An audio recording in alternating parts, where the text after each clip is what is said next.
May kasabihan ng mga matatanda na kung ano ang naging puno ay siya daw ring magiging bunga. Ngunit hindi lahat ng mga bunga ay nagiging hinog at nagiging matagumpay ang tubo. Dahil kung minsan, ang matamis sana na lasa dulot ng pagkahinog ay nagmimistulang lasang bulok na alamang at binurong bagaong na kinaskasan ng bulok na sayote at piniritong talbos ng kamote. Mula sa bayan ng Kapangan, Benguet, Philippines, isinilang ang mandirigmang Igorot na tirador ng nilagang uwang. Maaga itong namulat sa mundo ng pakikipagpataya at pakikipagsampigahan na pakikipaglaban mga kaibigan. Dahil di umano, nasa sinapupunan pa lamang ito ay nagsha-shadow boxing na daw ito at nakikipag-sparring na sa mga bulate at ginagawang punching mitts ang matres ng kanyang nanay. Ito ay sa kadahilan ng nananalaytay lang naman sa kanyang mga ugat ang dugo ng isang tunay na mandirigmang mananabas na minana pa niya sa kanilang haligi ng tahanan. Matindi ang naging tatay ng bida nating ito mga kaibigan dahil di umano, isang alamat kung ituring ng mga Igorot at Pinoy Boxing Organization ang pinagdaanan nito sa ibabaw ng lona. Dahil tinigurian lang naman itong pusakal ng mga pantas na boxing analyst dahil sa pagiging knockout artist nito na siyang naging daan upang magkaroon siya ng iba't ibang klase ng major title sa super featherweight division. Namayagpag ang kanyang karera mula dekada 70 hanggang dekada 80 sa larangan ng boxing. Samantala, maaga itong nagretiro sa kanyang boxing career upang tuunan na lamang daw ng pansin at asikasuhing maigi ang kapakanan ng kanyang pamilya.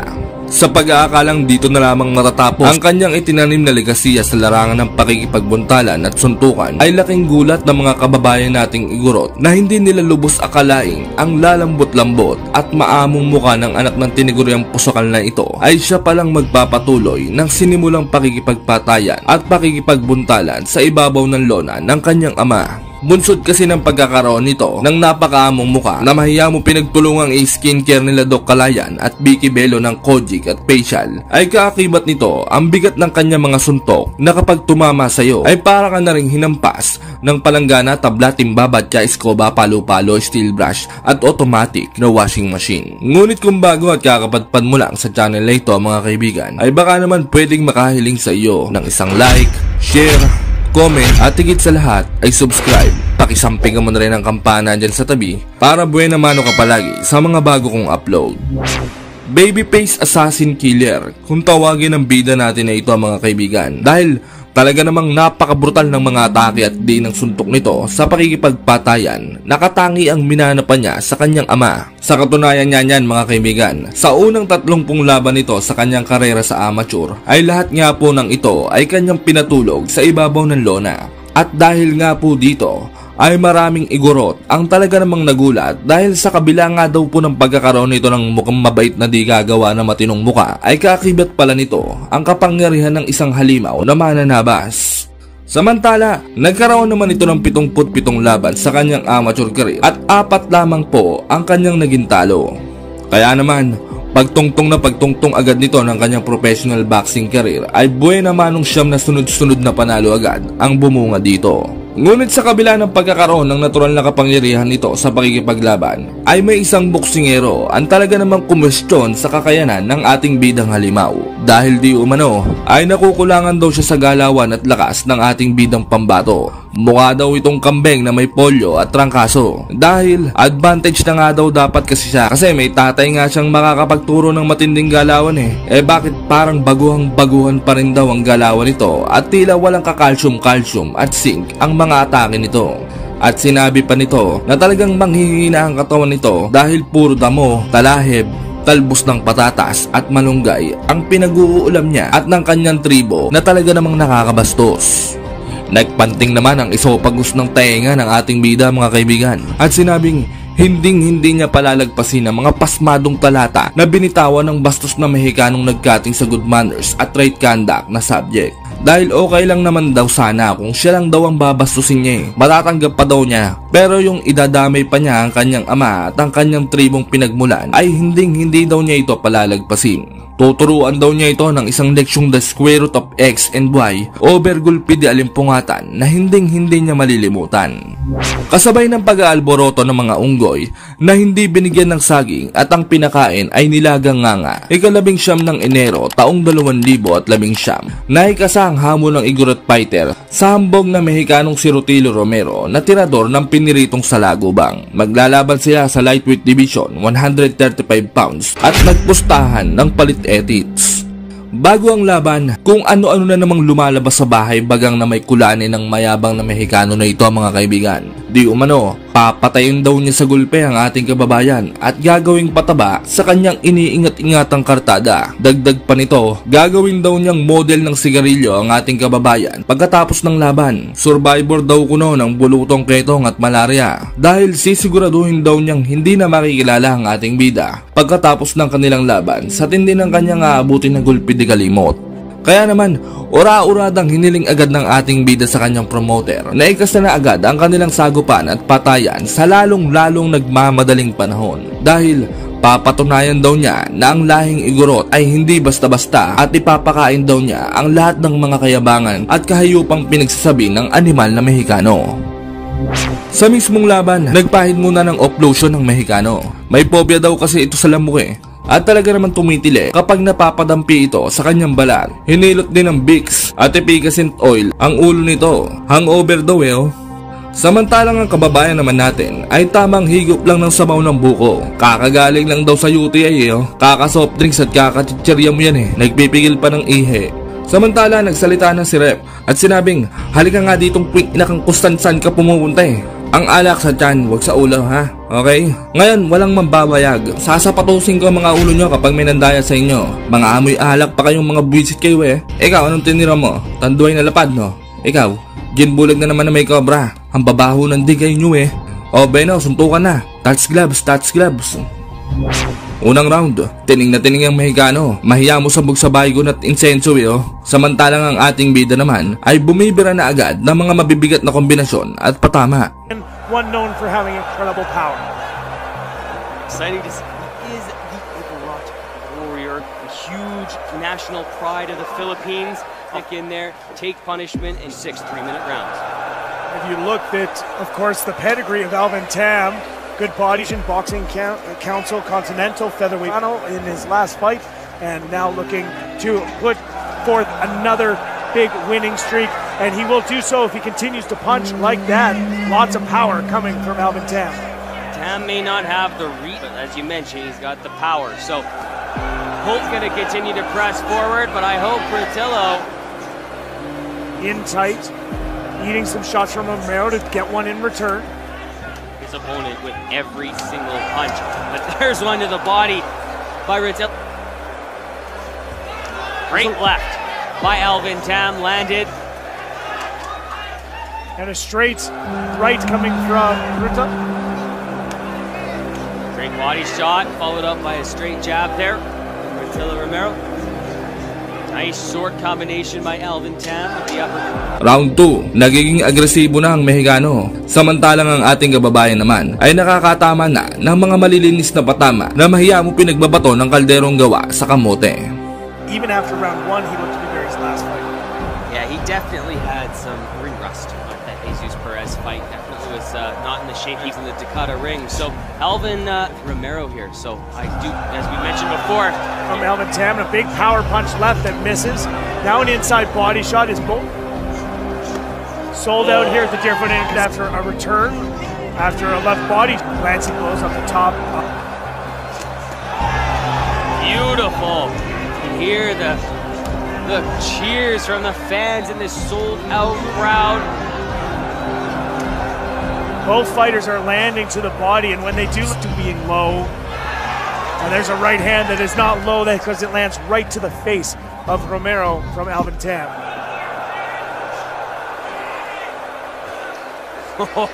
Little taunt there by Romero, showing Alvin, come on, bring it on. Round 3, nagkakasabayan na. Makikita ring lamang sa tibay at lakas ng kamao ang ating kababayan. Umuuga ang Mexicano kada tatamaan Mahiya mula singgerong liping na hindi nagtira ng pang-uwi Alvin, every punch in when he comes in hard with the swooping punches, and there's capitalizing on him dropping those hands. And both landing. Alvin Tam has a very tough chin as well. May have been an accidental touch.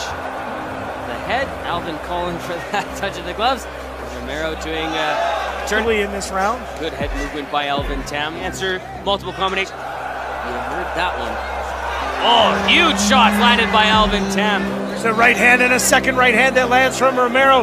Tam throws back. Romero again with a right hand. 3 good right hands in a short time. Well, all you're doing is indicating to the judges that you just got.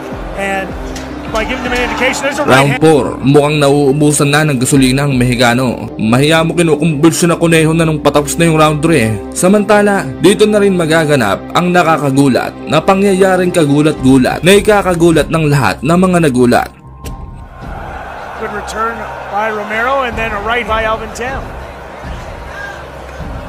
There's a good left hand from Romero, returned by 3. Just one that the fans are definitely enjoying here this evening. There's a knockdown punch. It was the right followed by the left that ended that fight. Alvin Tam catching him. An amazing shot by the assassin, now showing it off. Noong mga panahong namamayagpag ang pangalan ng ating nag-iisang pambansang kamao, Manny Pacman Pacquiao, ay tila nangunguna at kinatatakutan sa ibabaw ng lona ang mga halimaw na Pilipinong mandirigma. Dahil kapag marinig pa lamang ng ibang lahi na Pilipino ang kanilang makakalaban, ay batid agad nila na malaing kantong nakarobos ang kanilang makakasuntukan at makakapatayan. Dahil sa galing at lakas nito, makipagbuntalan. Ngunit sa kasamaang palad, mula nang matalo sa kanyang huling laban at magretiro ang ating nag-iisang pambansang kamao, Manny Pacman Pacquiao, ay tila ba mga nawalan na ng gana at nawalan ng disiplina ang ating mga panibagong boksingero. Di tulad noon na talaga namang sinasabayan ng mga Pinoy boxer ang bigat ng training ng ating nag-iisang pambansang kamao, Manny Pacman Pacquiao, at disiplinado sa mga masusustansyang pagkain. Subalit ngayon ay tila nangagsipaghina at tila palaging ang pagkaubos ng hangin ang palaging ikinakatalo ng ating mga kababayang halimaw. Pagpapatunay lang ba ito na bumabagsak na ang kalidad ng pag-iensayo sa bansa natin at ang pagtagal ng hangin hanggang round 12 at pagkuha ng timbang ay tila isang napakahirap na suliranin. Subalit kahit unti-unti nang nauubos ang mga kampyonato natin, mga kaibigan, ay mayroon pa rin naman tayo mga papausbong at patuloy na nagwawagayway ng ating matawat at nagbibigay karangalan sa ating bansa upang makilala ang Pilipinas. Tulad na lamang ni Marlon Tapales na sa ngayon ay may hawak ng WBA at IBF Super Welterweight belt, former IBF Super Flyweight Champion Jerwin Ancahas, former WBC Featherweight Champion Mark Magnifico Magsayo, former 4th Division World Champion Nonito The Flash Donaire, at ang ngayon isa sa pinakaabangang halimaw ng Philippine Boxing Society na walang iba kundi si Miel Fajardo alias The Silent Assassin na tirador ng sodium at betchin. Hindi biro at talaga namang Malakanyong ang bala ay kamoting balinghoy na may pulbura ang mga birada nito, mga kaibigan. Sa katunayan niya po niyan ay siya lang naman sa kasalukuyan ang may hawak ng pinakamabilis na knockout win sa buong mundo. Tinapos niya ang kanyang kalaban sa loob lamang ng 6 na segundo na talaga namang ikinagimbal ng buong mundo.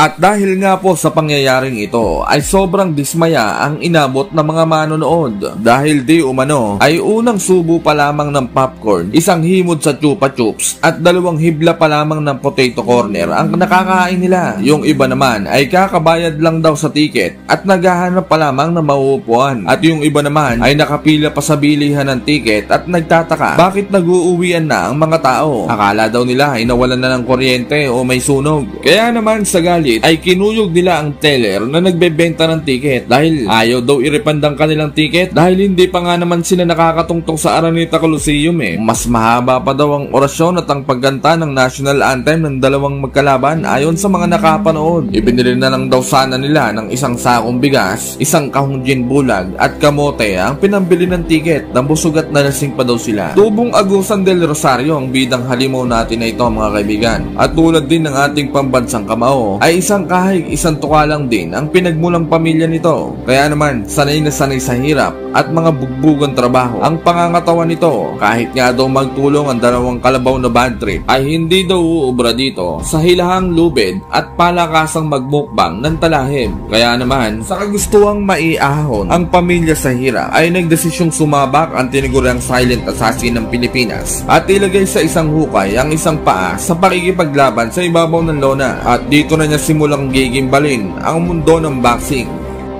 Matapos ang 3 impresibong panalo sa labas ng bansa ng tinaguriang The Silent Assassin ng Philippine Boxing na si Miel Fajardo,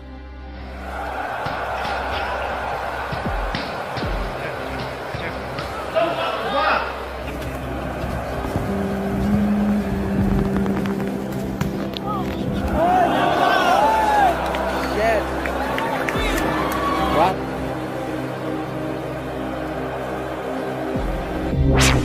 taon lamang ang nakalipas. Muli itong umalis ng bansa at nagtungo sa bansang Dubai upang muling dumayo sa ika-4 na pagkakataon sa kanyang ika-11 laban para sagupain ang Noy undefeated na bata at kababayan ng isa sa boxing legend, Marcos Maidana, na walang iba kundi si Agustin Mauro Gauto alias El Avion, na ang ibig sabihin ay eroplano na ang lipad ay paurong na pasalungat sa hanging habagat.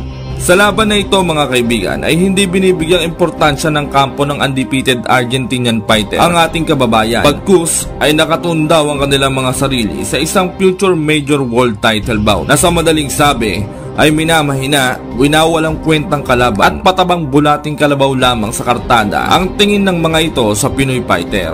Ngunit hindi rin naman natin masisisi ang corned beef fighter na ito mga kaibigan, dahil may kabigatan din naman talaga ang kamon nito pagdating sa laban na kapag tinamaan ka ay mahiya mo binato ka ng solid sa ulo ng pinakamalaking delata ng corned beef 90. Sa katunayan niyan mga kaibigan, sa 17 panalo nitong Argentinian fighter na ito ay 5 lamang ang maswerteng nakatawid hanggang round 12 at 4 na boksingero lang naman sa huling laban niya ang kanyang brutal na tinapos sa loob lamang ng 2 round.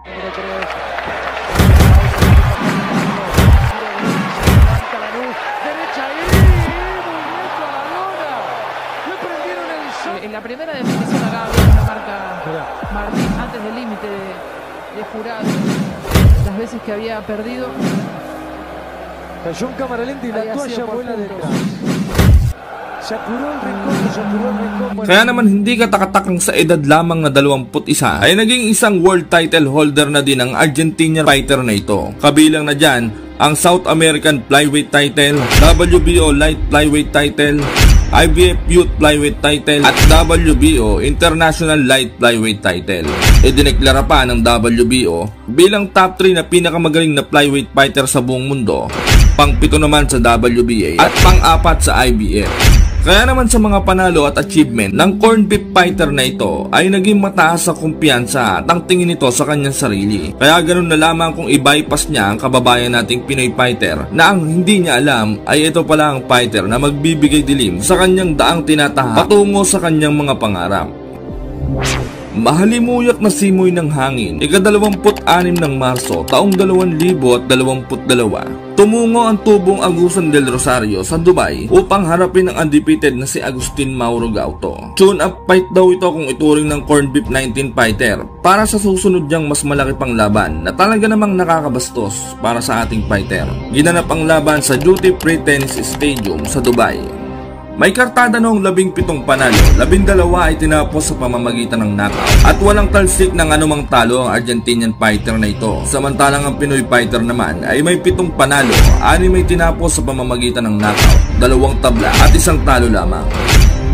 Sa mismong laban, paglabas pa lamang ng corned beef fighter ay mahiya mo rockstar ito na papalabas ng kokon para mag-concert. Talaga namang ganado at ang ganda ng tugtugan. Samantalang ang Pinoy ay parang si Mark na tahimik lang. Kung maglakad, wala man lang pa sound effect at walang kabuhay-buhay. Pero saan kayo mga kaibigan? May dalang pang mukbang yung kasama niya, nakalagay pa sa balde. Mukhang magsasamyup at mag-aali wings. Samantala, sumideline naman ang utol ni Mr. Clean sa laban. Siya ang kinuhang announcer sa laban Sobrang kintab ng ulo nito mga kaibigan. Wow, glass skin na mahiya mo binunot ng bunot na singlaki ng batya. Pwede ka nang manalamin Pasintabi lang po sa mga viewers nating kalbo dyan ha. Anyway, may advantage naman yan Di ka babalakubakin, kukutuhin at menos ka na sa conditioner at shampoo. Yun nga lang, lalakas ka sa safeguard at lotion kasi yung hilamos at lotion mo hanggang bunbunan. Habang ipinapakilala naman ng announcer ang ating kababayan, ay mantakin nyo ba namang binulyawan ito ng mga Argentinian na kababayan ni Agustin na talaga namang nakakabastos dahil hindi naman mayabang at wala namang atraso sa kanila ang ating kababayan. Ismael Fajardo! Pasalamat sila hindi sumama yung mga kapitbahay ni Miel na Marites. Kung nagkataon, uulan ng bacon na panty at kamote niyan sa mga audience na bastos at walang galang. Unang round, puro power punch agad ang palitan mga kaibigan. Unang nakasolid ang Mexicano, ngunit makunat ang kababayan nating pinaglihi sa sangkalan at gumaganti ito ng matitinding mga body shot na mahiyamusipa ng kabayong bodybuilder.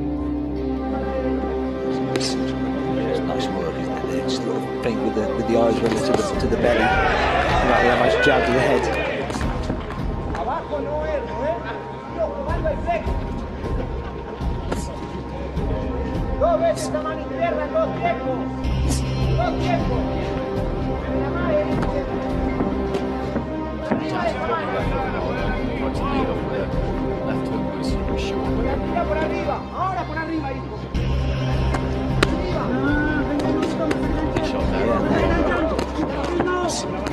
The left hook there did as well with the second attack. I think he might feel he's hurt him with one of those body shots because he's really getting on him here, Fajardo. To go down to the body again there. And back up to the head, but he was letting his hands go, putting his punches together well.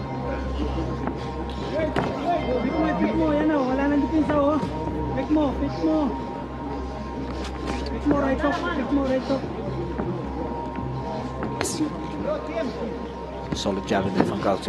He's been a bit busier. Notices the space down when he throws that jab, doesn't he? Steps into it. And he needs to, because Fajardo just stays kind of on the border and he takes those feet out well. Do you think he got through solidly with one of those body shots? Yes, particularly the second one for me. He's just gone into his shell a bit, hasn't he? Galto. Not hugely, but something registered there, definitely. Into the final minute of round one. Sharp left over in front. Hard there, left uppercut, left hook. A nod of the head there from Galto. They both land at the same time. He's having a good opening round here. Filipino fighter. This is all ready. Bago matapos ang round 1, ay isang kahindik-hindik na suntok ang tumama sa bahay gilagid ng corned beef fighter. Tinamaan ito na solid na left hook na mahiya mo hinampas ng Coco Lambert na bako-bako. Oh, beautiful left.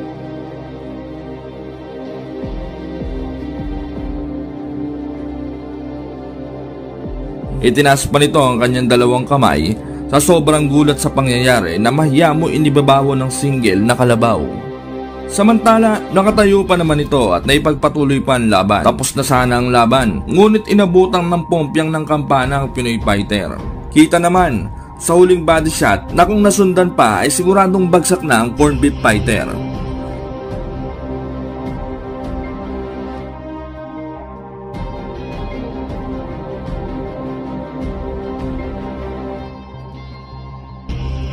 Round 2, halatang lambot na ang Argentinian, samantalang ang Pinoy halatang gusto nang tapusin ang laban. Start of the round and he's almost kind of dragged down to on his knees quite, down to his knees, the gloves touch down as well, but Fajardo just got to get on top of it. He just needs to stay low for Fajardo and then come in with that left hook. Oh, good fight back there for Galto. Oh, good left hook. Galto hit by left hand, but he's trading here, which could be a problem. Good upper body movement from him. He ships another left hand, big left hand again there. He touches down with the glove. It was a knockdown. The referee didn't give it a second. Left hand puts him onto his back, and he's just so fragile in there at the minute. That's the problem. He's letting his own hands go. He's showing a ton of bravery and heart in there, but every time he gets hit clean, he's going to go down, and he's going to get hit clean because he's wide open at times. What's the referee doing? Well, the referee's given him extra time there. He missed the knockdown. There was a touchdown with the glove which he missed, and then he was put down. Fajardo just looking for that left hook. Every single time he can throw it, he is throwing it. Dipping low at the waist there, touches down with the glove again, and the referee doesn't see it. That's another knockdown. There's been about 4 knockdowns in this round. It's a tremendous action, it really is. It is, it's superb. 1 minute 40 remaining in round 2. Oh, good shots. Oh! Another big left hand, and he's taken those two somehow. He's thrown back himself. He goes down to his knees, more in exhaustion than anything else, but the referee does count him this time. The corner are looking on there, the Argentinian corner. I don't really know how much more of this I would need to see if I were them. This is a critical stage of his career, of course. He's 17-0. But I think he's done here, and it's only a matter of time, isn't it? Big left hand again there. The referee jumps in, and that's a good decision from the referee, who missed a couple of touches.